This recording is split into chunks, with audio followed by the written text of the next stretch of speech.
கும்பிடுறானுங்க. ஊரு புளியம்பட்டி, என் பேர் பண்டாரம். சினிமாவில் ஆயிட்டு கொடுக்கலான்னு வந்தேன். ஒருத்தன் எம்ஜிஆர் தெரியும் சிவாஜி தெரியும்னு கூட்டிட்டு போய் கையில இருந்த பணத்தையும் காசையும் புடிங்கிட்டு விட்டான். இப்ப சாப்பிட்டு 3 நாள் ஆச்சு. கொஞ்சம் பணம் கொடுத்தா எங்க ஆட்சி டவுன பக்கம் வரும், கொடுத்து அனுப்புறேன். ஊர்ல அப்பனும் ஆத்தாளும் என்ன பண்றாங்க? உழவுதாங்க தொழில். கூட பிறந்தவங்க எத்தனை பேரு? 3 ஆம்பளைங்க 3 பொம்பளைங்க. அது நான் தாங்க மூத்தவன். ஏயா ஏர் ஓட்டுற தொழில பார்க்காம சினிமாவுல என்ன ஆயிட்டு வேண்டி கிடக்கு? வீட்டுக்கு மூத்தவன்னு சொல்ற, கூட பிறந்த தங்கச்சிகளுக்கு கல்யாணம் பண்ணி வைக்கணுங்கிற பொறுப்பே இல்லையே. எல்லாம் தலை விதியா. அங்க இருந்து வந்துட்டானுங்க சினிமாவுல நடிக்க.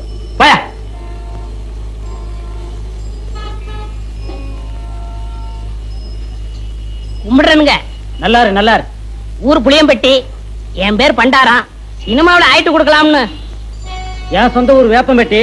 நானும் கேஸ் தான்.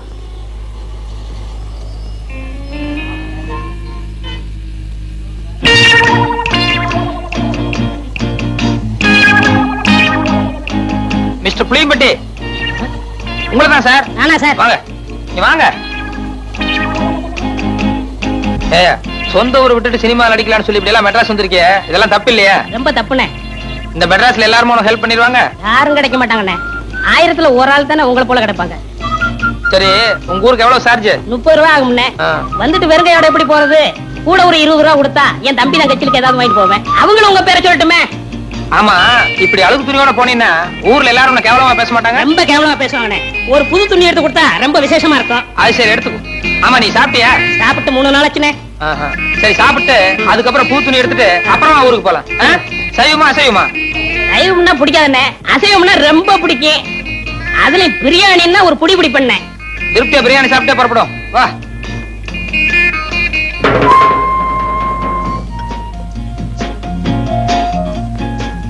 என்ன சாப்பிடுற? சூடா என்ன இருக்கு? அறை இருக்கு. ஏயா, நேத்துல இருந்து ஒண்ணுமே சாப்பிடல. என்ன ஒரே ஒரு இட்லி வாங்கி கொடுத்தா போதும். இப்ப சூடா கேக்குதோ? இல்ல, சாப்பிடுறோம். கொஞ்சம் சூடா சாப்பிட்டா நல்லா இருக்குமே. அதான் கொஞ்சம் இடம் கொடுத்தா போதுமே, தலைக்கு மேல ஏறிடுவீங்களே. என்னப்பா என்ன இருக்கு? Parotta, biryani, chicken fry, chicken masala, fish item, ginger chicken, chilli chicken, mutton fry, mutton masala, omelette. நீ புதுசா? ஆமாங்க. அதான் திணறேன். சரி, நான் சொல்ற மாதிரி செய்ய. 2 புரோட்டா மட்டும் எனக்கு எடுத்துக்கோ. இப்பதான் நான் வீட்டுல சாப்பிட்டு வந்தேன். இவருக்கு சிக்கன் பிரியாணி, மட்டன் மசாலா, அப்புறம் முட்டை புரோட்டா, அப்புறம் மீன் கருவாடு, இன்னும் என்ன இருக்கோ மனம் போல கொண்டு வா. சரி அண்ணே, சத்தியமா சொல்றேன், என் வாழ்க்கையில உங்களை மறக்கவே மாட்டேன். இது சத்தியம். கவலையே படாத, நீ என்ன மறக்கவே முடியாது. ஏன்னா இந்த அளவுக்கு மெட்ராஸ்ல உனக்கு யாரும் செய்யவே முடியாது. அண்ணே, ஊருக்கு போய் பணம் அனுப்புறேன். உங்க அட்ரஸ் கொடுங்க. அட்ரஸா? நோ நோ நோ, எனக்கு விளம்பரம் எல்லாம் பிடிக்காது. நான் எப்பவும் பிரதிபலன் எதிர்பார்க்க மாட்டேன். சில நேரங்கள் அதான் தேடி வர்றது உண்டு. இன்னும் நேரம் ஆக ஆக என் பெருந்தன்மையை பத்தி நீ தாராளமா புரிஞ்சுக்குவேன்.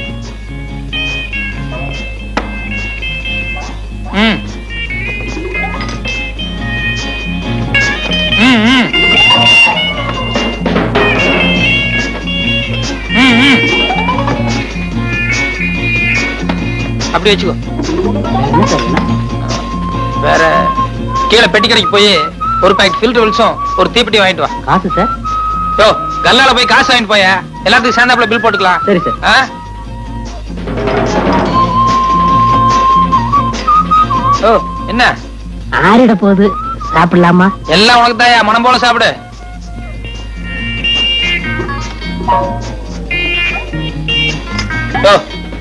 ஒரு கையால சாப்பிடியா? நிறுத்தி நிதானமா சாப்பிடு, ஒன்னும் அவசரமே இல்ல.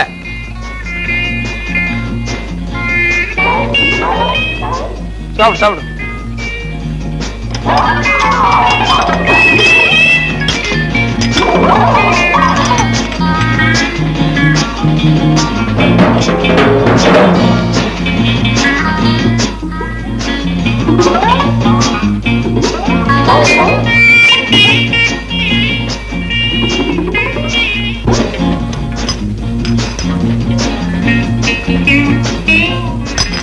Sir, bill.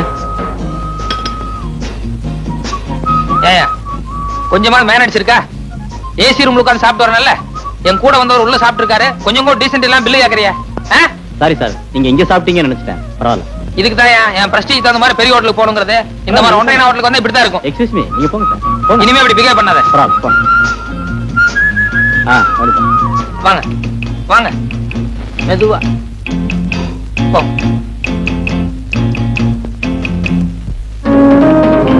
சார் சத்தியமா அந்த ஆளு யாருன்னு தெரியாது சார். என்னை ஏமாத்த இங்க கூட்டிட்டு வந்துட்டான் சார். புரியாதா சொல்றேன்? 60 ரூபாய் 20 பைசா பில் ஆகுது சார். ஏன்னா இவனுக்கு ஒரு வேளை சாப்பாடு போட்டு ஒரு மாசத்துக்கு மேல வாங்கணும். நீ சாப்பிட்டது கூட பெருசு இல்ல, உன் கூட வந்தானே தோஸ்து, அவன் என் ஹோட்டலை பார்த்து ஒன்றே ஹோட்டல் சொல்றான். விட்டுருங்க சார். என்ன ஒரு சின்ன சந்தேகம். எதுல? கேஸ்ல தானே? இல்ல சார், நம்ம கேஸ் ஜெயிக்குமான்னு சந்தேகம். ஏன் உனக்கு அடிக்கடி இந்த சந்தேகம் வருது? சார், நமக்கு எதிரா சாட்சி சொல்ல போறது வைரவன் சார். எவனா இருந்தா எனக்கு என்னையா சார், வைரவன் சாட்சி சொல்லி எந்த கேஸும் தோத்ததாக சரித்திரமே இல்ல சார். அதனாலதான் சந்தேகம். வைரவன் வைரவன் வைரவன்.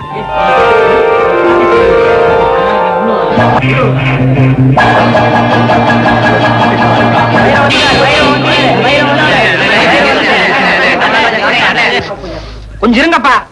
சும்மா ஆளாலும் கசகசன்னு பேசிட்டீங்களே. சாட்சி சொல்றது என்ன சந்தக்கடை வியாபாரம் நினைச்சீங்களா? இதெல்லாம் மென்டல் ஒர்க். ஒரு கேஸ் அட்டன் பண்றதுன்னா என்ன புள்ளி வரங்கிறது, என்ன டீடைல்ஸ், இதெல்லாம் கரெக்டா தெரிஞ்சுக்க வேண்டாமா? சும்மா கசகசன்னு ஆளாளுக்கு பேசிட்டு. எங்க லைனா ஒவ்வொருத்தர் என்ன கேஸ் சொல்லுங்க. உங்க கேஸ் என்னப்பா? என் பொண்டாட்டி ஒரு பொண்ணோட காதை கட்டிட்டா. அது அவ கடிக்கல, எங்க வீட்டு நாய் தான் கட்டிதுன்னு சாட்சி சொல்லணும். என்னையோ காலங்காத்தால இந்த மாதிரி பொம்பளை கேஸா குடுக்குறிய. முதல் கேஸ் கொஞ்சம் மூளை உபயோகப்படுத்துற மாதிரி நல்ல கேஸா குடுக்கறது இல்லையா? என்னையா போயா போ. நீ என்ன கேஸ்பா? அண்ணே, எங்க குடும்பத்துல பங்காளி தகராறுல ஒரு கொலை நடந்து போச்சு. அந்த கொலை நடந்தப்போ தம்பி, நம்ம சட்டத்தோட தர்மம் என்னன்னு தெரியுமா? 1000 குற்றவாளிகள் தப்பிச்சுக்கலாம், ஆனா ஒரு அப்பாவி கூட மாட்டிக்கூடாது. ஒருவேளை நான் ஏதாவது பொய்சா சொல்லி அதுல எந்த அப்பாவியாவது மாட்டிட்டு ஜெயிலுக்கு போனான்னா அது எவ்வளவு பெரிய பாவம். அதனால கொலை கேஸுக்கெல்லாம் நான் பொய்சா சொல்ல மாட்டேன். வேற ஆளை பாருங்க. உங்க கேஸ் என்ன சொல்லுங்க சார். நான் ஒரு ஆளுக்கு கடன் கொடுத்திருந்தேன். அதை திருப்பி கேட்டதுக்கு அந்த ஆள் செருப்பால அடிச்சுட்டான். அதனாலதான் கேஸ் கொடுத்தேன். அடிச்சாள் வந்து ஒரு ரவுடி. இத கண்ணால பார்த்துதான் யாரும் சாட்சி சொல்ல முன்னுக்கு வர மாட்டேன்றாங்க. இப்ப நான் வந்து அந்த ரவுடி உங்களை செருப்பால் அடிச்சான்னு சொல்லிட்டு சாட்சி சொல்லணும். ஆமா சார். Right, okay. இது கொஞ்சம் சுவாரஸ்யமான கேஸ் தான் சார். உங்க கேஸ்ல இன்னொரு நாளைக்கு பாக்குறேன். நீங்க கிளம்புங்க. வாங்க டீடைல்ஸ் பேசுவோம்.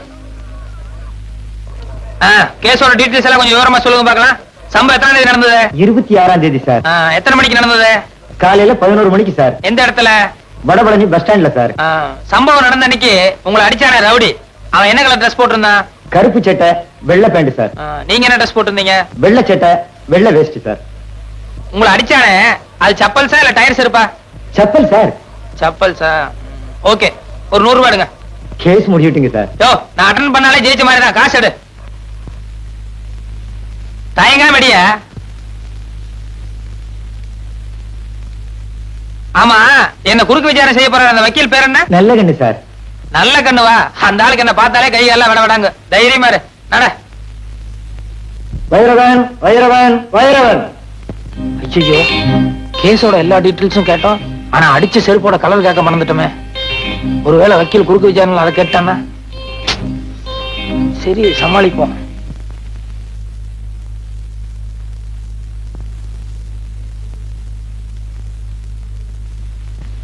வலது கை வைங்க. நான் சொல்றதெல்லாம் அப்படியே திருப்பி சொல்லணும். சரி.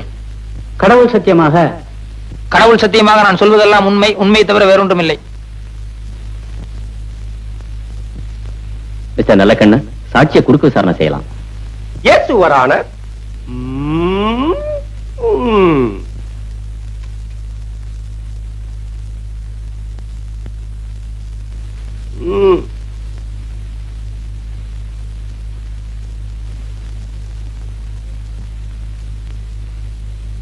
உமது பெயர் தானே பைரவன்? இல்ல சார். மயிலாட், இந்த வழக்கின் முக்கியமான சாட்சியே பைரவன் தான். ஆனால் இங்கு வந்திருப்பது வேறு நபர். இதிலிருந்தே தெரிகிறது இவர் செட்டப் செய்யப்பட்ட பொய் சாட்சி என்று.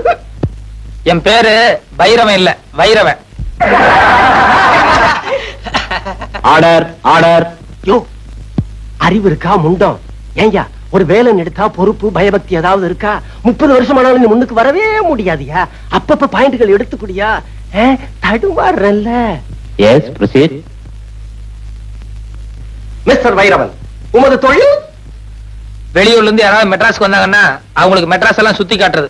ஓ, யூ மீன் டூரிஸ்ட் கைட்? நம்ம தொழிலை விட இந்த தொழில் பெட்டர்ல. அடுத்த கேள்வி கேளுங்க. எமது கட்சிக்காரர் உமது கட்சிக்காரரை வெறுப்பால் அடிக்கும் போது நீ பார்த்தீரா? வெறுப்பால் இல்ல, செருப்பால. செருப்பால் அடிக்கும் போது நீர் பார்த்தீரா? பார்த்தேன். அடுத்த கேள்வி என்னையா?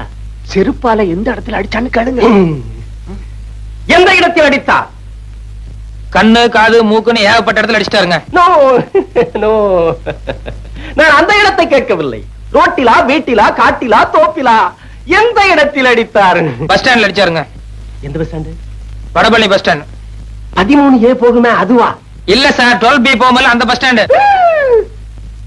அறிவு கிட்ட முண்டம் ஆள மடக்கிறது மாதிரி ஒரு கேள்வி சொல்லியா? சம்பவம் நடந்தப்போ 2 கட்சிக்காரங்களும் எந்த கலர்ல டிரெஸ் போட்டிருந்தாங்கன்னு கேளுங்க. போங்க. Good good. மிஸ்டர் வைரவன், மாலையில் சம்பவம் நடந்த போது சார் சம்பவம் காலையில தான் நடந்தது. குட். சும்மா ஒரு டெஸ்டுக்காக கேட்டேன். காலையில் சம்பவம் நடந்த போது எமது கட்சிக்காரர் என்ன கலர் டிரெஸ் போட்டிருந்தார்? வெள்ளை சட்டு வேஷ்டி. வெட்டியின் நிறம் என்ன? வேஷ்டினா வெள்ளை தானே சார். உமது கட்சிக்காரர் என்ன கலர் டிரெஸ் போட்டிருந்தார்? கருப்பு சட்டு வெள்ளை பேண்ட். கூலிங் கிளாஸ் போட்டிருந்தாரா, பவர் கிளாஸா? ரெண்டுமே போட மாட்டார். வந்து போய் கேட்டு வாங்க. நீ எல்லாம் என் குமாஸ்தாவா இருக்க லாயக்கே இல்லையா? அவன் எதை கேட்டாலும் கரெக்டா சொல்லிடுறான். ஏதாவது ஒரு பாயிண்டா சொல்லியா? அடிச்ச செருப்பு என்ன கலர்னு கேளுங்க. போங்க. ஆக மிஸ்டர் வைரவன், எமது கட்சிக்காரன் உமது கட்சிக்காரரை செருப்பால் அடிக்கும் போது நீ பார்த்திருக்கிறேன். ஆமாம். உண்மையாக, உண்மையாக, நிஜமாக, நிஜமாக, உறுதியாக, உறுதியாக, நிச்சயமாக, நிச்சயமாக, சத்தியமாக, சத்தியமாக. அப்படியான அடித்த செருப்பு நிறம் என்ன? அது சொல்லுங்க. அது சொல்லுங்க. வரல. சொல்லுங்க சீக்கிரம். அது சீக்கிரம். லேட் ஆகுது. கோத்தாரவர்களே லேட் ஆகுது. சீக்கிரம். அடித்ததை நேரில் பார்த்திருந்தால் அதன் கலர் தெரிந்திருக்கும் அல்லவா? சொல்லுங்க. சொல்லுங்க.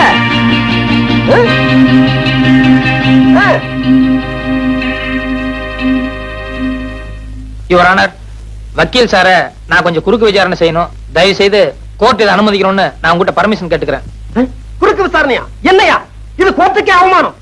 மயிலாட், சட்டம் தெரிந்த என்னை ஒரு சாதாரண சாட்சி குறுக்கு விசாரணை செய்வதா? எனும் கோத்தாரவர்கள் இதை ஒரு காலம் அனுமதிக்கவே கூடாது. இல்ல சார், இந்த கேஸுக்கு இந்த விசாரணைக்கும் நெருங்கிய சம்பந்தம் இருக்கு. அத விசாரணையோட முடிவுல நீங்களே தெரிஞ்சுக்குவீங்க. அதனால தயவு செய்து எனக்கு பர்மிஷன் கொடுக்கணும். பர்மிஷன் வேண்டாம். Thank you sir.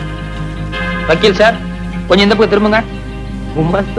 அவர் வேண்டாம், அவரை போக சொல்லுங்க.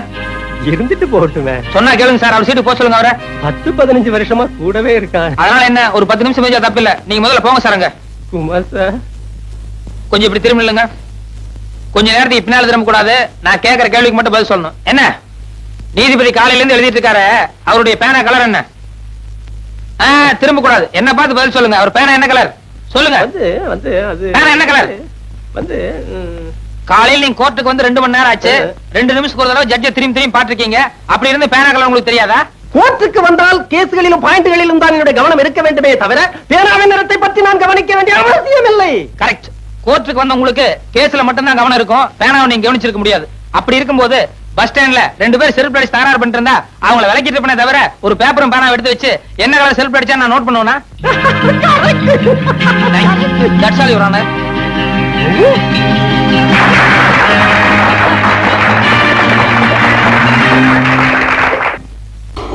கையெடுத்து கும்பிடுறையா, காலங்காத்தால தகராறு பண்ணாதையா. நான் பிள்ளை குட்டிக்காரையா. மீட்டரை பாரியா, 22 ரூபா 40 காசு ஆச்சு.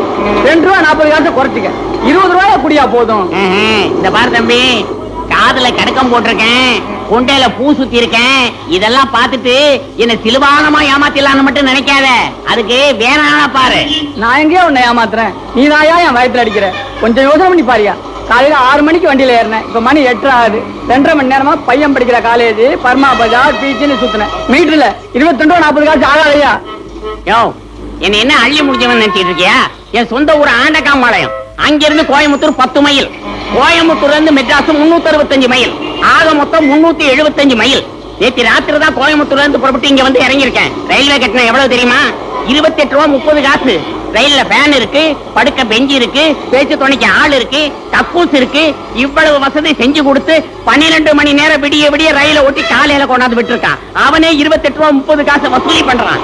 நீ என்னடான்னா இந்த மெட்ராஸ்ல இருக்கிற பர்மா பஜாரு, என் பையன் படிக்கிற காலேஜ், அங்க இங்கன்னு சுத்தி 2 மணி நேரம் உன் வண்டியில இருந்ததுக்கு 20 ரூபா கேக்குற. யாரு அப்பா சம்பாத்தியம் பண்ணதுன்னு நினைச்சிட்டு இருக்கேன்? என்ன எழுத்து வாயின்னு நினைச்சிட்டு இருக்கியா?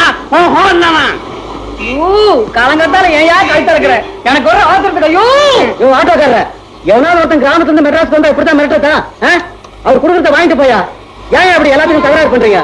மெட்ராஸ் பேரையே கத்துறீங்க போல இருக்க. பாத்தியா? யோ, நமக்குள்ள என்ன தகராறு ஏதுன்னு சாரிக்காத அந்த ஆளு வந்த உடனே எவ்வளவு பெரிய நியாயம் சொல்லிட்டு போறாரு பாத்தியா? அவர் பெரிய மனுஷனா, நீ பெரிய மனுஷனா? ஐயோ யோ, உன்கிட்ட பேசுறது எனக்கு சக்தி இல்லையா. இப்ப எவ்வளவு தாயா தர்றேங்கிற? இந்த பாரு தம்பி, நான் 20 ரூபா தர்றதுன்னா சேலத்துல கொண்டு போய் விட்டுரு. அங்கிருந்து 8 ரூபாய் தான் நான் போய்க்கிறேன்.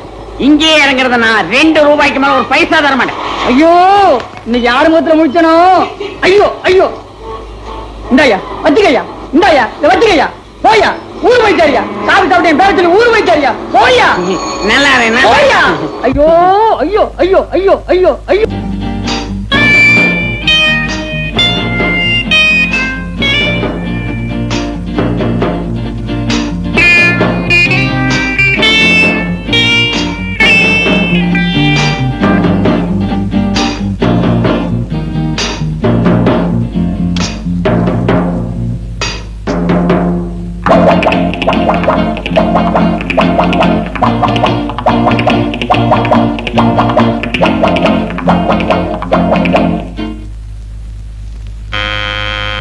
கதவு திறந்துதான் இருக்கு, வாங்க.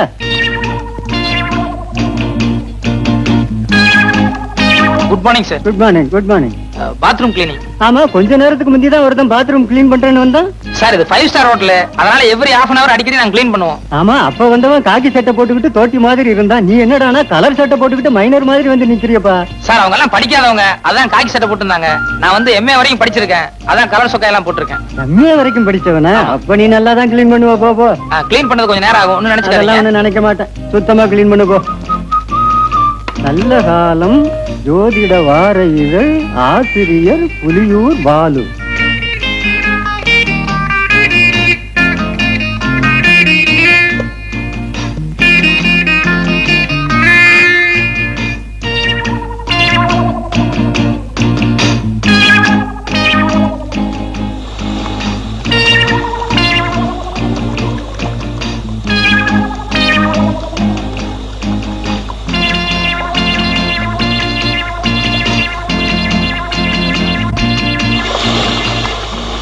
இந்த ராசிக்காரர்களுக்கு இந்த வாரத்தில் வெளியூர் பயணம் கண்டிப்பாக கூடாது. ஏனெனில் வெளியூர் பயணம் செல்வதனால் எல்லா பணத்தையும் இழந்து சொந்த ஊருக்கு கால்நடையாகவே செல்லும் நிலை ஏற்படும்.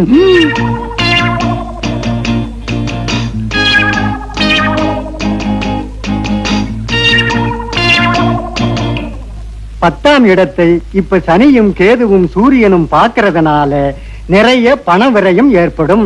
சிலர் நல்லவர் போல் நடித்து மோசடி செய்வார்கள். ஆக இன்னைக்கு நம்ம நிலைமை சரியில்லை. சார் கிளீன் பண்ணிட்டேன், உள்ள உங்க ப்ராப்பர்ட்டிஸ் எல்லாம் கரெக்டா இருக்கான்னு ஒரு தடவை செக் பண்ணிக்கோங்க. அட என்னப்பா ப்ராப்பர்ட்டிஸ், சோப்பு சீப்பு பல்படி அது இதுன்னு ஏதாவது இருக்கா? சார் 5 பைசா சமாச்சாரமோ 10 பைசா சமாச்சாரமோ அது பிரச்சனை இல்ல சார். எதுக்கு நீங்க ஒரு தடவை செக் பண்ணிட்டீங்கன்னா நல்லா இருக்கும். என்ன செக்அப் பண்ற? பல்பொடி சோப்பு சீப்பை போய் என்ன செக் பண்ண வேண்டியிருக்கு? நாளைக்கு ஏதாவது ஒண்ணு காணாம போயிடுச்சுன்னு சொல்லி நீங்க ரிப்போர்ட் பண்ணீங்கன்னா எனக்கு உத்தியோகம் போயிடும். தயவுசெய்து ஒரு தடவை செக் பண்ணிக்கோங்க. என்னப்பா அதை விட மாட்டேன்ற? வாங்க சார் செக் பண்ணுங்க ப்ளீஸ். வாங்க, என்னைக்காவது திடீர்னு ஒரு நாளைக்கு நீங்க வருவீங்க, அப்புறம் கடைசியில் உத்தியோகம் போயிடுச்சுன்னா ரொம்ப ஆபத்தாயிருமில்ல. நல்லா செக் பண்ணிக்கோங்க. நல்லா இருக்கா இது? ஏண்டா கதவை சாத்துற? டேய் கதவை சாத்தாதடா. டேய் கதவை தரடா. நான் அப்பதான் நினைச்சேன், உன் பாத்ரூம் கிளீன் பண்ற மாதிரி தெரியலையே. நான் நினைச்சதெல்லாம் சரியா போச்சு. Hello, this is from 209. Drinks என்ன மேடம் இருக்கு சாப்பிடுறதுக்கு? நோ ஹார்ட் ட்ரிங்க்ஸ் வேண்டாம், கூல் ட்ரிங்க்ஸ் என்ன இருக்கு?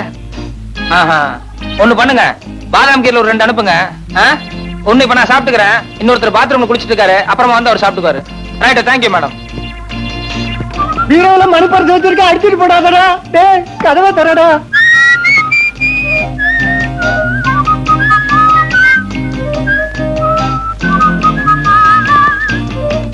மெத்த கடையில வைரம் வச்சிருக்கேன்டா. டேய்